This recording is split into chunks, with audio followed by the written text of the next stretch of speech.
Hey guys, welcome to the first episode of The Ultimate Outsider. Basically this is just going to be videos of me becoming an Ultimate Outsider, and what that is simple. All you have to do is visit every state park in South Carolina. Simple as that.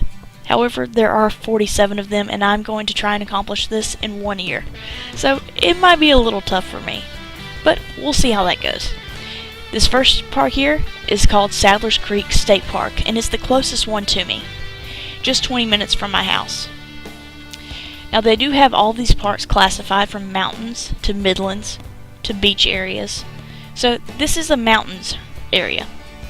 Sadlers Creek State Park sits on 395 acres on a peninsula that extends into Lake Hartwell, one of the Savannah River's reservoirs. Camping on Lake Hartwell at one of 37 lakefront campground sites. Observing wildlife and recreational water sports are only a small sampling of activities to be enjoyed in the park. The park makes a perfect location for family reunions or other gatherings, offering a lakeside pavilion and 2 rental picnic shelters. Let's go over some numbers. It has a 100-foot fishing pier that extends into a deep water cove.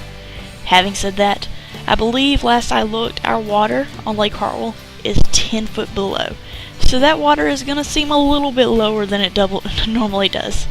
But nothing they can do there.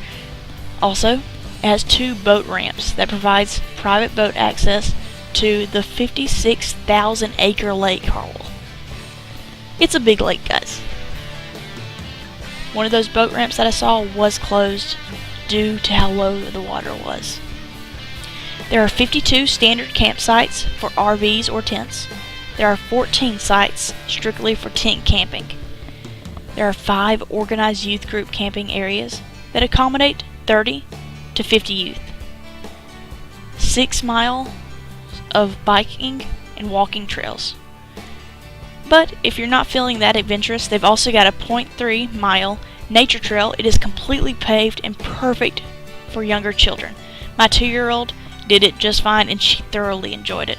There are benches along the way if you need to take a break. There are also pictures and other informative signs that give your kid something to look at. There are 2 picnic shelters for group gatherings. We've used one of them for a birthday and really enjoyed it. There's 1 lake pavilion that accommodates up to 150 people, perfect for family reunions or gatherings. And then I just wanted to go over a couple of other things to do. I did notice that there was a horseshoe game there, so if you're into that, you can do that. Fishing, of course, is the #1 thing, and they're part of the tackle loaner program. So if you're at the park and you forget your fishing rod, you can go up to the office and they will loan you one. That's part of the South Carolina Department of Natural Resources, and it's called the Tackle Loaner Program. So there's fishing, and there's of course boating. You have access to the boat ramps. There's a playground, which is one of the best I've seen so far of the state park playgrounds. We'll see as I travel around South Carolina and see where it goes from there. There's swimming. There's bird watching. Feel free to bring your kayak and kayak around. There's biking. There's hiking trails. That 6 mile long hiking trail. It is fairly flat. And of course there's that 0.3 mile trail for those that are feeling less adventurous.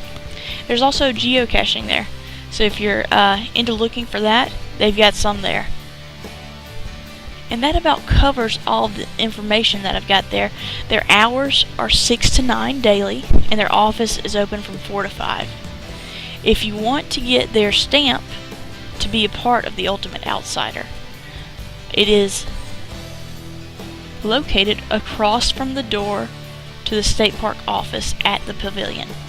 If you're not familiar with the Ultimate Outsider program, all you have to do is get a guide, a South Carolina State Park guide, and they cost $2.50. At each state park they have a designated area where they keep a stamp, and you go over there and you just stamp your book at that park. What I've been doing is getting a piece of paper because I don't want to bring my guidebook into the park or get it dirty and whatnot. I'm keeping it as a souvenir. And I'll stamp the paper and tape it into the book, and that's perfectly fine. You'll still get your t-shirt at the end once you've achieved all 47.